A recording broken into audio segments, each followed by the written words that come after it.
नाशिकमध्ये पाऊस लांबल्यानं शेतकऱ्यांना मोठा फटका बसलाय। नाशिक जिल्ह्यात आतापर्यंत केवळ 10% पेरण्या पूर्ण झाल्यात।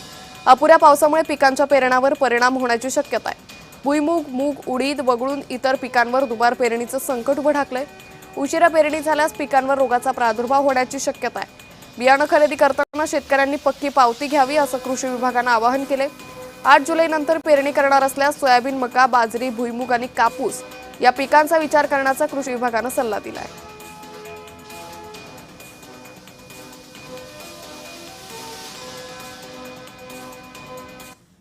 आपल्याला सगळ्यांना माहित आहे की या वर्षीचं एल निनोचं वर्ष आहे, त्यामुळं नाशिकच नाही पूर्ण भारतामध्येच जो मान्सून आहे तो उशिरा आलेला आहे। आणि आता सध्या नाशिकचा विचार केला तर आज 3 जुलै आहे। 3 जुलै अखेर आतापर्यंत खरं तर 204 mm सरासरी पाऊस अपेक्षित होता, जो फक्त 66.5 mm आतापर्यंत झालेला आहे, 32% पाऊस आतापर्यंत झालेला आहे।